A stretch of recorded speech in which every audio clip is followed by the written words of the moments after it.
Assalamualaikum warahmatullahi wabarakatuh. Apa kabar semua? Semoga sehat. Jumpa lagi dengan saya Pak Reza, guru mata pelajaran Seni Budaya dan Keterampilan. Pada kesempatan kali ini, saya akan membahas tentang materi pertama di SBK. Sebetulnya bukan materi sih, tapi orientasi awal tentang mata pelajaran Seni Budaya dan Keterampilan. Belajarnya akan seperti apa, metodenya seperti apa, dan nanti goalsnya seperti apa.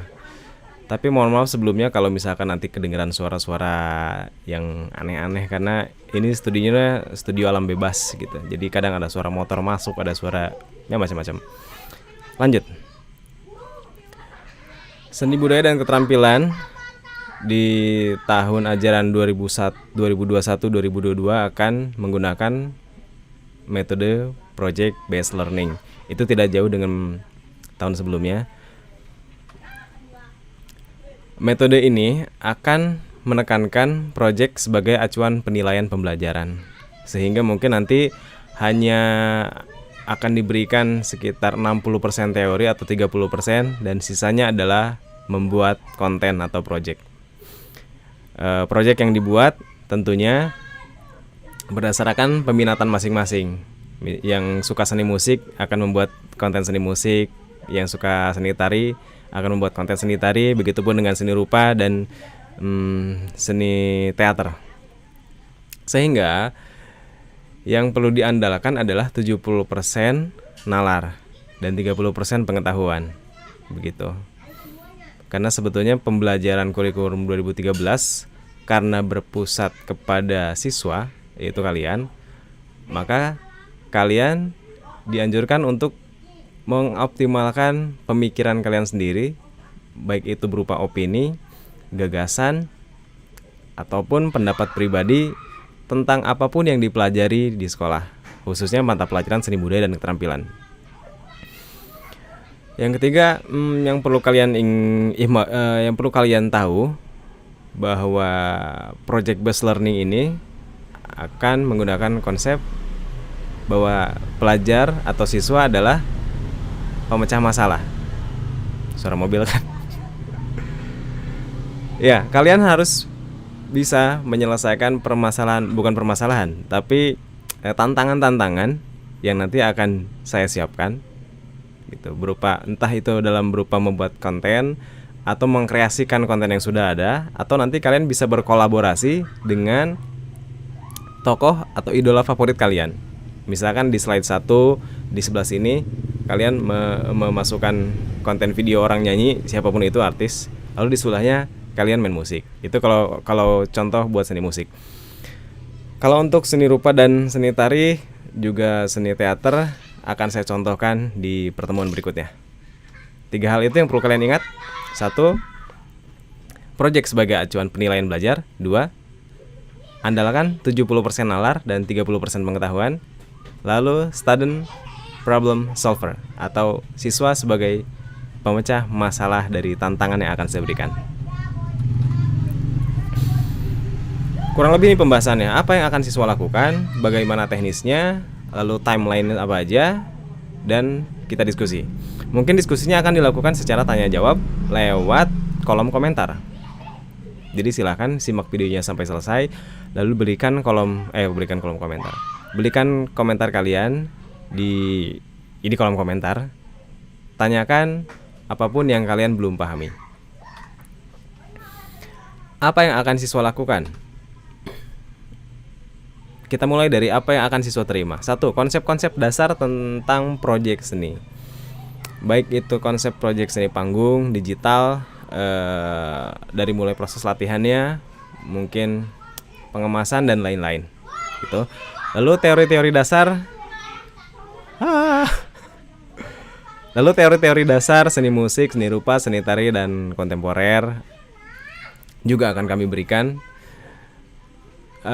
Nanti juga ada tes potensi minat dan bakat seni. Kalian silahkan memilih minat di seni apa. Apakah seni musik, tari, teater, atau seni rupa. Nanti seni yang kalian pilih, nanti begitu kalian memilih satu minat seni, maka di bidang seni itulah selama 1 tahun kalian akan mengolah minat dan bakat kalian.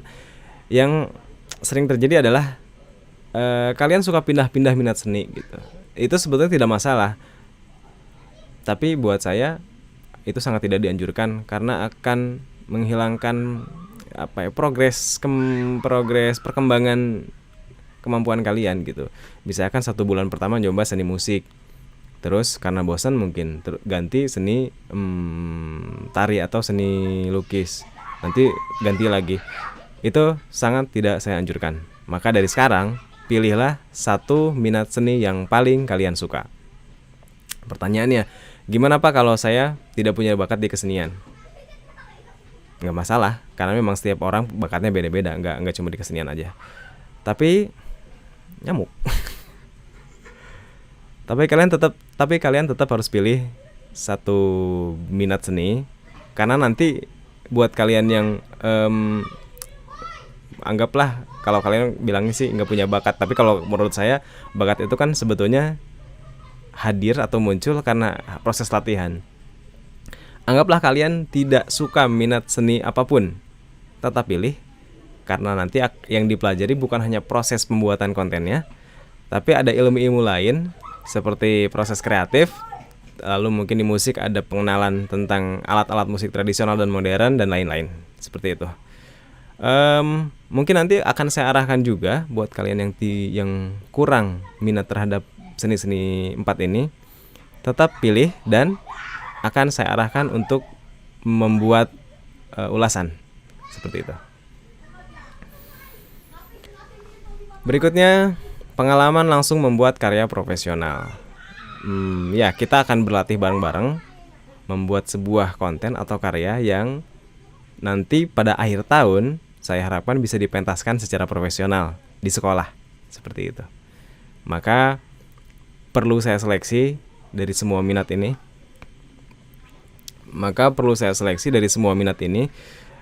Ada yang mungkin nanti grade-nya A, artinya dia memang berpotensi di bidang seni. Ada yang B, C gitu ya. Buat yang grade A, artinya kalian adalah orang-orang yang saya siapkan untuk pementasan di akhir tahun atau di pertengahan semester. Lalu kalau buat yang grade-nya B dan C gimana? Apakah tidak bisa pentas? Bisa juga. Nanti kan selama perkembangan kalian akan mengumpulkan terus karya rutin setiap minggunya. Nanti saya lihat perkembangan dari karya itu. Gitu. Makanya dari awal silakan konsisten. Apabila sudah memilih seni musik, ya sudah seni musik aja sampai dengan nanti kenaikan kelas. Begitupun dengan seni teater, seni rupa dan seni tari, gitu ya. Nanti kita siapkan juga panggung eksibisi, artinya di sinema kita akan siapkan panggung pementasan untuk menampilkan karya-karya kalian yang sudah kalian buat selama 1 tahun di portofolio kan. Nanti akan kita mungkin bisa jadi perwakilan kelas atau ada karya-karya terbaik yang akan saya pilih gitu. Maka dari itu selama 1 tahun ke depan tingkatkan terus latihan kalian di bidang seni dan asah terus bakat kalian. Berikutnya, apa yang akan siswa lakukan? Ya tentu ada mengerjakan latihan soal, tapi saya katakan sekali lagi itu hanya sekitar 30%.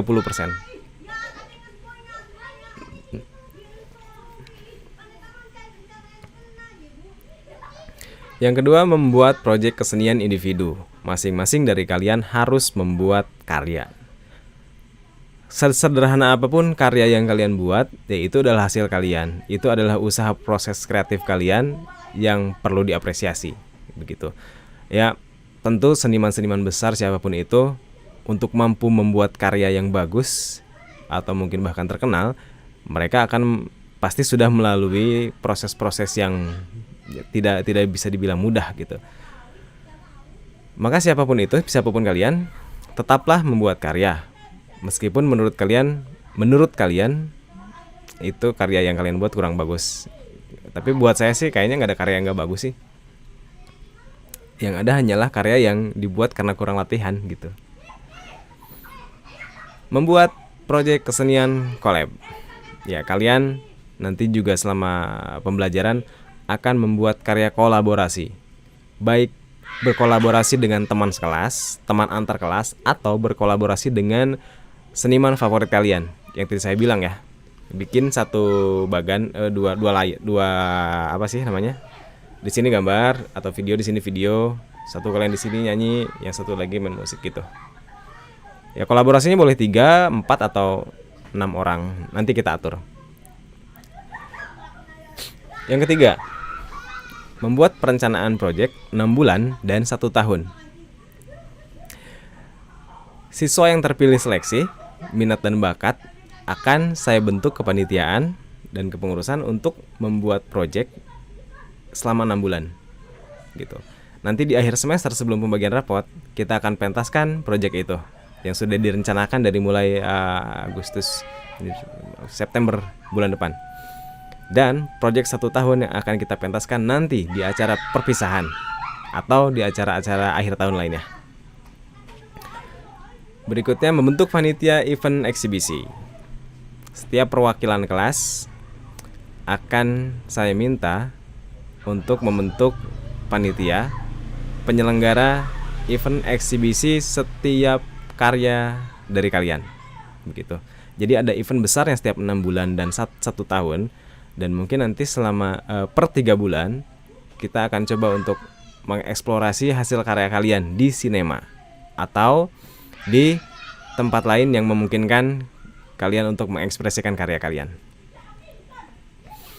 Yang berikutnya, apa yang harus kalian lakukan juga? Membuat konten digital berunsur SMA dan BOAS.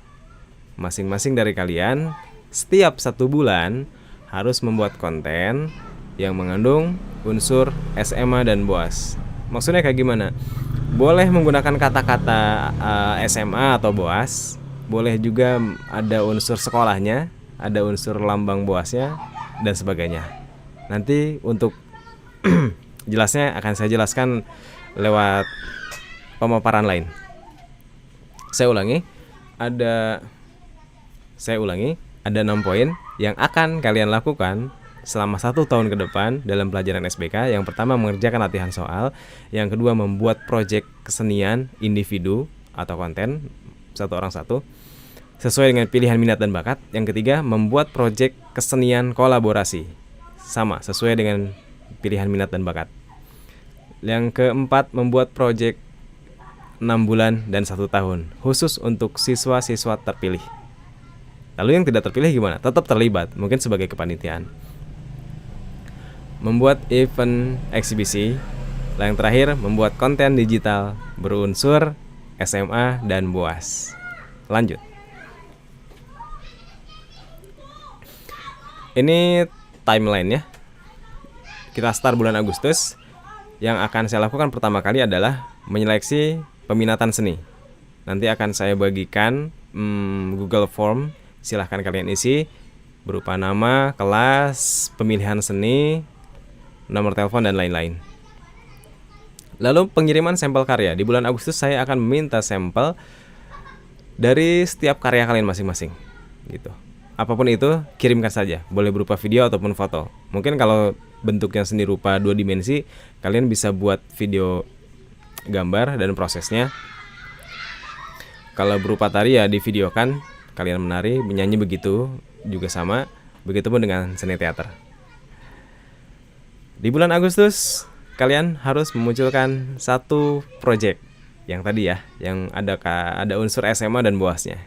Jadi itu 4 program di bulan Agustus: pemetaan minat seni, pengiriman sampel karya, seleksi, dan proyek 1 bulanan. Di bulan September saya akan berikan materi dan tugas, teori maksudnya ya. Lalu ada proyek individu. Terus pembentukan panitia akan kita mulai bulan September. Panitia ini akan saya ambil dari hasil seleksi. Setiap kalian kan tadi sebelumnya akan mengirimkan 1 sampel karya. Dari sampel karya itu akan saya lihat mana karya-karya yang terbaik, di antara yang terbaik tentunya. Yang bukan berarti yang lain gak baik gitu, sama yang lain juga baik. Saya akan ambil sampel-sampel karya yang terbaik untuk dijadikan bukan panitia, tim penyelenggara, begitu. Nanti mungkin kita akan kerjasama dengan OSIS juga. Ya, seperti biasa, setiap bulan kita akan membuat proyek bulanan. Maka di bulan September, kalian juga perlu membuat proyek bulanan, gitu. Di bulan Oktober kita akan mulai proyek collab pertama. Kalau di bulan September, di Agustus ada proyek bulanan, tugasnya. Di bulan September juga ada proyek individu dan bulanan. Di bulan Oktober kalian tidak perlu membuat proyek individu, tapi mulailah berkolaborasi. Entah itu dengan teman, dengan teman kelas satu kelas, maksudnya teman kelas lain, atau boleh dari teman sekolah lain juga boleh, atau dengan artis favorit kalian. Bentuknya seperti apa? Silahkan kreasikan sendiri. Bulan November, materi sama, tetap saya kasih. Terus persiapan proyek 6 bulan. Di bulan November kita akan adakan rapat bersama dengan tim penyelenggara yang sudah terpilih tadi di bulan September, gitu. Jadi prosesnya memang panjang, dari Agustus sampai dengan Mei tahun depan. Sebab event eksibisi ini saya inginkan dibuat semeriah mungkin, gitu. Kayak acara-acara apa sih kalau di Net TV itu apa ya, Net Choice Award gitu, apa sih, Indonesian Choice Award ya. Nanti juga akan ada penghargaan tentunya, karya terbaik dan lain-lain. Ya, semoga itu semua bisa terlaksana. Ini saya langsung jabarkan saja dari bulan Desember sampai Maret, silahkan kalian baca. Karena yang poin-poin sebelumnya sudah saya jelaskan. Pelaksanaan proyek, checklist daftar, buat kompilasi. Oh ya, di bulan September ada pelaksanaan proyek 6 bulanan. Proyek yang sudah kita rencanakan dari bulan Agustus akan kita laksanakan di bulan Desember. Akan tetapi di bulan Desember ini belum pelaksanaan besarnya. Ini hanya simulasi dan percontohan, gitu. Tapi tetap yang kita tampilkan di bulan September adalah pementasan yang akan ditampilkan di bulan Mei nanti, di akhir tahun. Karena di bulan Desember ini ada ujian semester, maka kalian silahkan merekap proyek-proyek yang sudah dibuat sebelumnya. Kalau kita lihat dari bulan Agustus, September, Oktober, November, berarti kalian sudah punya 4 proyek, gitu ya. Maka buatlah kompilasi dari keempat proyek tersebut berupa kolase video yang nantinya akan jadikan portofolio digital, begitu. Liburan masuk ke Januari, kita akan adakan evaluasi. Entah itu evaluasi dengan panitia tim penyelenggara event, dan tugas-tugas yang sudah diberikan sebelumnya. Di bulan Januari juga sudah masuk ke proyek kelima, gitu. Februari, Maret silahkan dilihat sendiri. Nah, di bulan Maret kita akan presentasikan proyek yang sudah direncanakan dari bulan Agustus. Proyek ini nantinya akan kita presentasikan ke kepala sekolah, kesiswaan, dan kurikulum. Perlu diperhatikan bahwa setiap bulannya, lanjut dulu deh, ntar aja itu mah. April, Mei, Juni, silahkan dilihat sendiri karena kurang lebih sama polanya. Yang ingin saya garis bawahi adalah begini, kalau kalian bingung ya, setiap bulan dalam waktu 1 tahun kalian perlu membuat proyek bulanan. Minimal siswa punya tugas 1 bulan 1 karya, gitu. Karya yang menampilkan unsur SMA dan BOAS. Harus ada SMA dan BOASnya. Kalau bingung gimana, diskusikan dengan teman sekelas atau nanti bertanya sama saya di kolom komentar. Selain ada tugas proyek bulanan, ada juga proyek individu, tapi nggak setiap bulan. Misalkan di bulan Agustus tadi hanya ada proyek bulanan. September hanya ada proyek individu dan bulanan. Oktober proyek collab dan proyek bulanan, gitu. Jadi setiap siswa setiap bulannya selain buat proyek bulanan, buat proyek pribadi. Apa bedanya? Kalau proyek pribadi itu bebas. Kalian mau memuat konten SMA silahkan, tidak pun tidak apa-apa. Bahkan bentuknya mau tradisional, mau modern juga bebas. Tapi kalau proyek bulanan adalah proyek yang kalian rencanakan dari minggu awal setiap bulan, dan setiap minggunya dilaporkan kepada saya gitu. Konsepnya seperti apa, nanti gambarannya seperti apa, dan harus memuat unsur SMA juga BOAS. Itu rangkaian yang akan kita lakukan.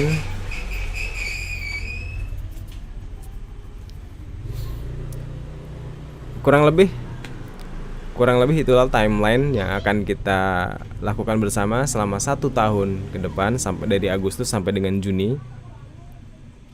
Mungkin nanti akan saya kirim juga slideshow-nya dan kalian pelajari.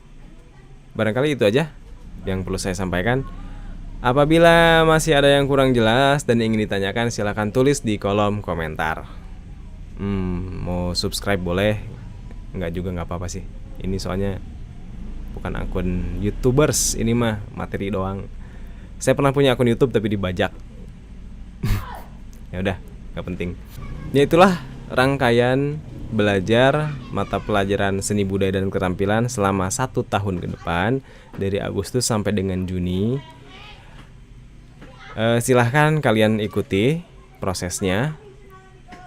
Saya menggunakan selain pola problem based learning, saya sarankan selain menggunakan problem based learning, kita akan menggunakan metode Kaizen. Kalau di Jepang itu metode perkembangan 1%. Sehingga saya tidak menuntut kalian berubah secara drastis dari setiap karya yang kalian buat.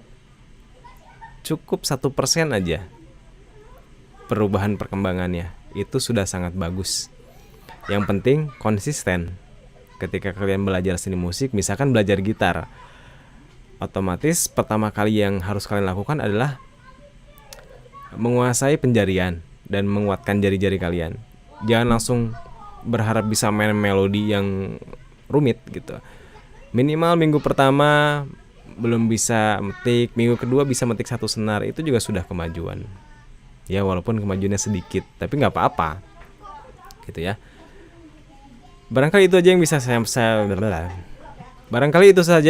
sampaikan. Kurang lebihnya mohon maaf. Terima kasih, semoga bermanfaat. Assalamualaikum warahmatullahi wabarakatuh.